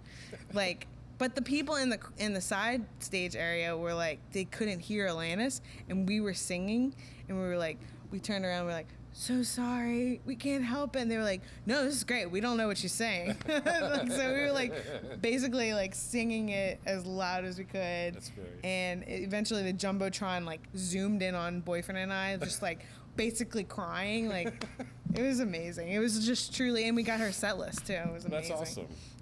That's phenomenal. It was just like a full circle event, you know? For sure. Yeah, it was great. Not to sidestep too much off that, but are there any other tributes ever that you've ever considered doing like that? Is there anyone else that you think that you could really nail? The same person. I don't know if I could nail it in the same way as Alanis, but the same person that means as much to me, and I know every note, I know every solo, is Carole King, Tapestry. Yeah, that's nice. That would be so fun to do that. Totally different. Yeah, I was going to say. I didn't know how to. Yeah. That's a demographic that would show up, you know. For sure. I know that record, like, I know literally every, like, sax solo, every piano, guitar solo. Just love that record. So, yeah. I don't know if I could, like, dress like her. That would be weird. But it'd be super fun to do it from front to back. Absolutely. To get off specific projects of yours, I guess, more just your opinions of things. You've been a professional musician now for a significant enough amount of time.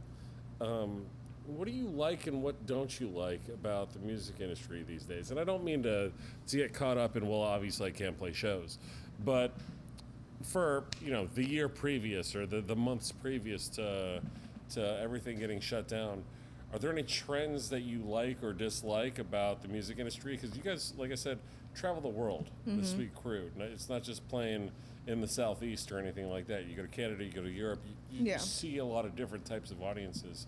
Is there anything that has been exciting you in recent years about music, or is there anything that has really been like, I can't believe we have to fight this fight now. We didn't used to have to deal with this 10 years ago. I think the first thing that comes to mind is social media. Yeah. And we're such a live band. Like, I think we really turn people when we get in front of them personally. And trying to stay afloat on these platforms that are social media, when like someone may have seen us in Germany or France and they're like, where's that band now? And they go to our Instagram and like, it's meh, It's like constantly, we feel like we have to constantly keep it up, and we don't know if we're doing it right. Yeah, musicians have to be PR people also. Yeah, and I think now we've gotten sort of a hang of it, and we just didn't have a lot of content on our YouTube channel, and now we have way too much because of live streams. It's just like, it's always such a weird balance, and it's kind of frustrating, honestly. Yeah. And I just wish we could just not worry about that and just like play the music. And I think what frustrates me the most is that now with this record out, and this is why I'm so glad we put the new album out, which is called Oficial Artificial, if you were wondering. But we put it out in April. This record is the most us I've ever felt. It's like music that like still I'm happy to listen to. Whereas like if, as an artist, you don't really like to listen to like what you've created. It kind of gets old. But this is like, it felt so collaborative. It felt so like in that moment in time that I'm like happy to like listen to it still. Yeah. And that's what I want to always like have a goal to create, is like something that I'm proud of, something that I'm always happy to listen to. And I feel like the last few records weren't really like that, and this one was. And now I feel comfortable with fans finding us that way, but because of the way platforms work, they immediately hear like the most listened to song, and then that's their like interpretation of what we sound like, and that's nothing what we sound like, because like one of our top songs is like Little Darling, and like that's like our first song we ever. Fun song. Fun I song, like that song, but so different from what we are now, you know. And so I think I feel frustrated of like the algorithm of social media and Spotify and like things like that, because you could listen to something on Spotify, but it is nothing like you get in person. And then you have no idea what the actual thing is because it's an algorithm. Yeah. You know? So, like, you could listen to one song that sounds, like, so different from the album we just put out and be like, what the hell are they doing? Like, it's so wishy-washy and weird musically. But we're such a live band, and now going back to the pandemic, it's just like we feel like, well, we can't even do the thing we're most good at, you know? So we have to go on this platform. We have to do the social media thing, because otherwise we'll just, like, fade away. You have to do whatever you can to stay relevant. Yeah. My our dear friend of the program, Mark Parody, also otherwise known as Love Johnny Mark. Sketch, has a good metaphor that he uses for whenever people talk about, you know, the old stuff versus the new stuff, and they've been around for 19 years as Johnny Sketch. When he looks at that first album they put out, Bandicoot, or, you know, giving a free plug to the greatest band in the history of all time, Johnny Sketch and the Dirty Notes, he likens it to, like, hey, you know, if someone, like, shows a picture of you when you're a little kid and say, oh, that's Tank, this is him. Right. It's like, no, I'm 30 years past that. That's not me anymore. Like, Exactly. It's the same type of thing. People judge you by that first thing that they're the one thing that comes out first. Like you said, a random algorithm. People just happen to click on this 5 years ago a Right. whole lot, and now whenever someone searches you, it's the first thing that comes up, even if you've put out extremely high quality stuff since then. It took me, how old am I? I don't know.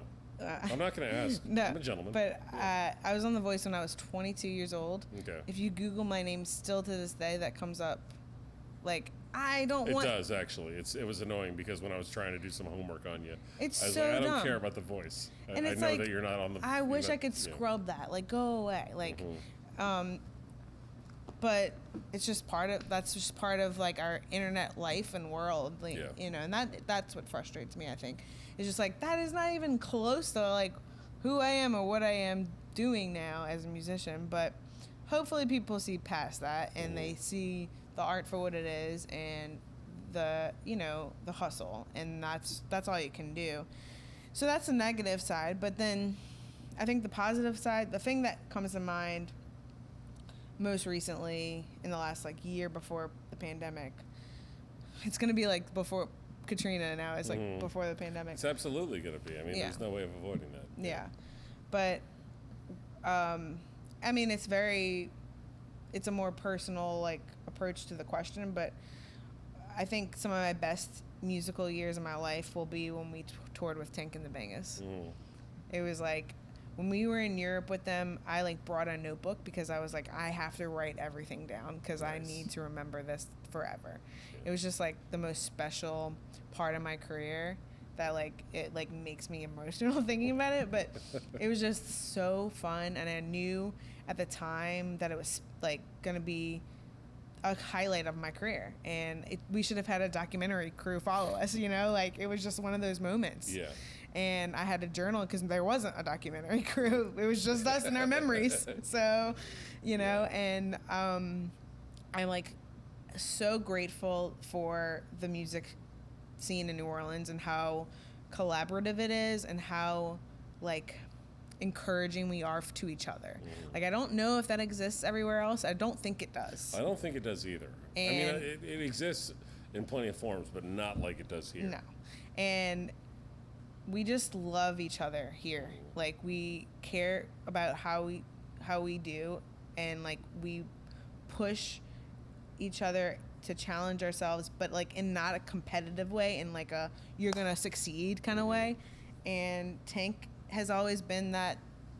Tank and the Bangers have always been that for us, and we are each other's favorite band. Like, we always say that, you know. Nice. And so when we get to tour together, it's just, like, magical. It's like truly magical, and we got to be with them at their, like, highest point in their career, you know. And, like, well, not the highest because they're gonna go y'all on. are both still rising. Don't for a second think that it's over. No, and that's they're on their way to, you know, And so is Sweet so Crude. many I mean, things. the quality of music you're putting out is improving, and people are noticing. And I think one day the rest of the world will figure it out too. Yeah, I hope so. But I'm so glad for Tank because they needed that they needed the tiny desk, because when we first started playing with them, they came up exactly at the same timeline as us, and we were just like, this is the best band in the world. This is the best band in the United States, at least. They're no Johnny Sketch and the Dirty Notes, but they're still really good. We were just like, we were telling everyone this is the best band in the country, like,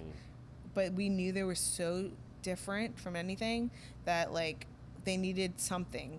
Yes, yeah. And the tiny desk was their thing, and to watch that happen in front of us was just like it felt like watching a baby go to college or something. Like, it was just like, oh my God, my friends are doing it. Like, oh my God, people are gonna hear what we've been hearing. Nominated for a Grammy. Like, people are gonna hear what we've been hearing this whole time. Yes. And then to tour on that with them, selling out like huge ballrooms in like London, and like playing the most insane shows I'll ever play in my life. I mean, hopefully not, but like at least the debuts of them, you know, like going, I mean, I had to journal because it was just, it was amazing. And the crowds were incredible, and we are so different from them, but because of our love for each other, it was so fun to like try to win over their crowd. And by the third song, they were there, they were with us. And then Tank gets out, and they're like, okay, we're going to do our thing. And then they brought us on at the end.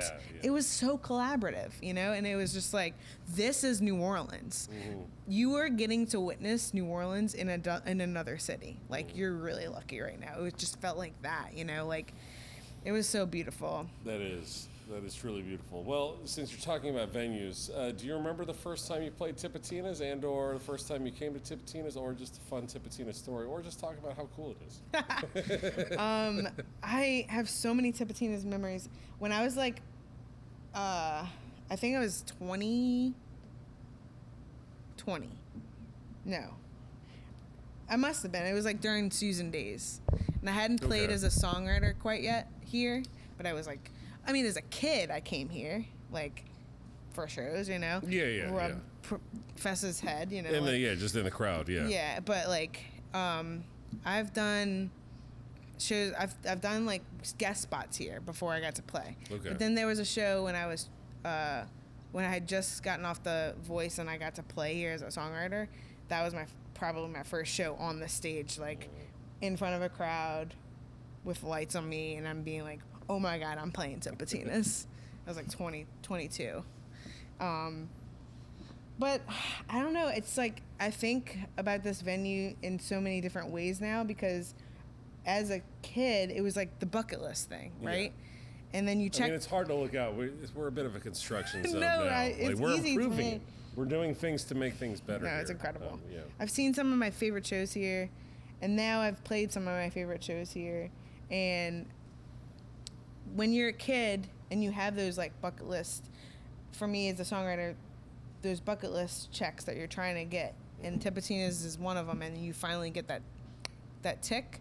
Then it goes on to being like, okay, how do we top the check? How do we top that? By playing like a show that's like an extravaganza show, like a CD release show. You have to do your biggest things here now. For us, it's just like, we want any show here needs to be the most memorable show. That's awesome. You know? And I mean, I saw recently, before, I think it was like last year, I saw, I still see some of my favorite acts here. That's why it's so cool, because it's like, when I go to see people here now, I know where the green room is. I know the things around it, but like, I'm still like, I watch Wolfpack here. And like, show. It was amazing. And I was just like, but like, can I just go in the green room and meet him? Like, I can't do that, because then I'm immediately the fan, you know? And like, I love that about this venue. It's like, you can like be the performer. I mean, not everyone can. I'm very fortunate that I have these like two worlds, but I can be the performer and I can be the fan, and like the venue exists in that world for me. And like, that's why it will be one of my favorite places on earth, because like, there's nowhere like that where you can balance like your inner teenager, like, you know, crushing on the Wolfpack bassist, and then your performer, like a bassist thing.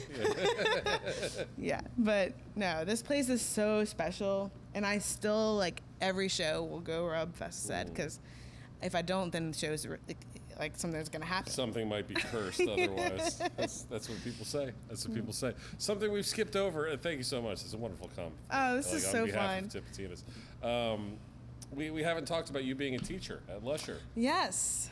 Tell me about how you got my into new teaching normal. Yeah, how do you I mean, before all of this, how was going on the road and being a teacher? What was that like? So I was just the after school teacher. Like Okay. I had a voice class. They have good music people at school. Beautiful. I know James and Darcy, I think, teaches there also. She right? used to. Yeah. Okay. Yeah, but amazing folks there. Mm-hmm. It is one of the best schools in the city, but like I started their after school program 7 years ago. Has it been that long? Okay, 6 I or didn't 7 realize years that. ago, yeah. And I just I started on with them as a voice teacher. But like my classes were very simple. It's K through 5th grade. It's the little babies. Yeah. And my classes were basically just like, do you know who the Beatles are? Oh my God, you don't know who the Beatles are. Okay, here we go. Do you know who are the Beatles? Yeah. I'm like, do you know who Stevie Wonder is? Okay, Jesus Christ. So here we go. Like that was the extent of my teachings. It was like, oh my God, I cannot wait to teach you about music like that. One of my favorite stories is David Foster, who's like a jazz fest guy. He's a good friend of the club. One of my favorite dudes of all time. His daughter, Clementine, was in my class. I believe on the cover of an Anders Osborne album. Mm-hmm. Yes. So cute. But she was my student one year when she was like a little baby. Now she's like gone from the elementary school, which makes me feel really old because she was like my student when she was like a kindergartner or a first grader. But I was teaching them like Sir Duke by Stevie Wonder. Okay. One of my faves. And I was like, raise your hand if you know who Stevie Wonder is. Nobody. No hands. I mean, they're first graders, okay? Like, yeah. Give them a break. Little but kids, yeah. like, you know, you never know. Some cool parent, like a David Foster, might be in the cut. I just wanted to gauge their, knowledge. And so I'm like, great. Okay, I'm going to teach you Sir Duke, because Sir Duke in itself is a teaching mechanism because he lists like other musicians in that song. Yeah. He lists like Ella, like Duke, like Ellington. So I was like, oh, this is perfect. And when I started there, I would just teach there when I was home from tours. So I would just they were so gracious to me because I had so much fun with the kids. They would just like let me be there for a month, go for a month, be there for a month, go for a month. And sometimes I'd be there for like 5 months and then go on tour for a month. It just depended on my schedule. So they were very flexible and I loved teaching there. It was so fun. And I kind of went a little bit above and beyond as that teacher because like I just taught from 3 to 6. But I would wake up at 7 a.m. so that my kids could perform on the morning meeting stage with the songs we learned. Like I wanted them, what's the point otherwise? Like I wanted them to like feel what it's like to perform these songs that we've been working hard on for weeks or months, Yeah. And so that's what I did. And like when I started there, they didn't have a choir. They have an incredible orchestra program. Yeah. But they didn't have a singing program. I didn't know that. Yeah. And so I was like, what? My class is the only thing having these kids sing? So then I got a little more serious about it. I was like, okay, I'm going to teach them like technique in the beginning, and then I'm going to teach them songs, and then we're going to perform. That was like my curriculum, And we talked about breathing techniques, and like we talked a little bit about theory. Then we'd learn some songs, and then we'd always have a big final performance. And we learned Sir Duke. So then some time goes by, and David Foster, I see him at Jazz Fest or something. He's like, hey, come here. I was at a Saints game with Clem the other day, Clementine, and Stevie Wonder comes on the frickin' PA. He's like, and she's singing this song, Signed, Sealed, Delivered. And I'm like, how do you know who this is? Who is this? And she goes, Dad, this is Stevie Wonder. I don't know if you know, but he plays the piano and he's blind. Like, she just schools. I've met his kids. That sounds like something they might say. And I was like my proudest teacher moment. I was like, you are amazing, Clementine. Like, that's what I want. I want my kids to like school their dad on Stevie. I mean, he knows who Stevie Wonder is. He's met Stevie Wonder. But like to have her think that she was teaching her dad about Stevie Wonder, that's my goal as a teacher. So that's beautiful. That's how I started. And then with the pandemic, I mean, they had offered me a few positions, and I never took them because of touring. I just never could. Yeah. And then when this happened, they were like, the pandemic happened, they were like, hey, we know you're not touring. Would you like to come on? And I'm their full-time substitute teacher, but I also teach their after-school program still. So I'm there, you know, I'm trying to get used to this new normal. Like, as a musician, like, 8 to 6 is really crazy. Yes. It's like almost an 11-hour day sometimes, you know, but it's really rewarding, and like I'm so fortunate to have a job right now. Yeah, we all are. I mean, not for nothing, not trying to brag or talk about me. I've been here for 12 and a half hours today. Just stuff. Yeah. So we do whatever we can. Yeah. You know, that's and one of those things. If I can have a job that I still enjoy, I mean, you know, I really miss my life. Yeah. I was going to say my real life, but this is my real life too. But like, you know, I miss my performing life. I really do. There's weeks where I'm just like, I cannot believe this is still happening. But I get to then, you know, wake up and go teach kids and maybe brighten their day, maybe teach them something new, and maybe teach a kid to tell her dad about Stevie Wonder, you know? That's like a great story. I got to talk to Foster about that. Oh my gosh, it's just one of my favorite student stories for sure. That is wonderful. You've been super generous with your time. There's a few things that we're going to start ramping it down, I promise. Okay. And if I told you how long we've been talking, you wouldn't believe me. Oh my gosh. We talked. I said we would talk about food again, and we talked about Rocky and Carlos, which is Chalmette's finest dining.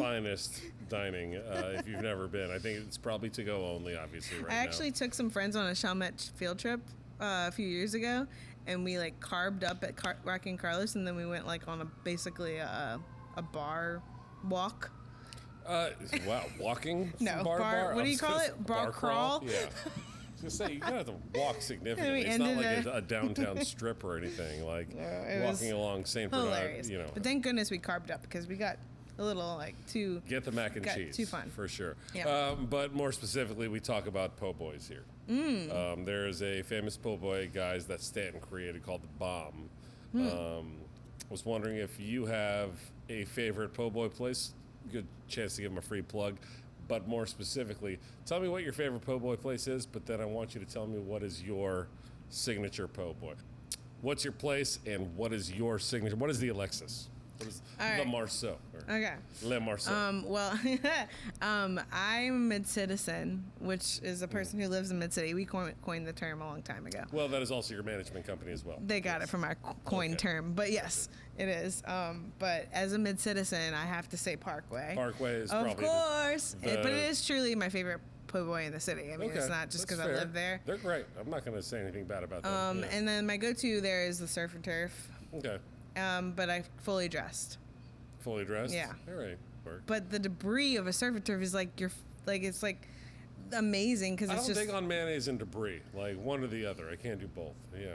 I'm all about it. That's fine. That's like when I get like. You're from Chalmette. That's when I get like so unhealthy. Like usually, like I try to be healthy food wise, but if I'm gonna get a po' boy, I'm gonna get like the worst thing for your body. I'm just gonna get mayonnaise. That's totally fine. Lettuce, tomato, shrimp, roast beef. I'm gonna just put it all in there.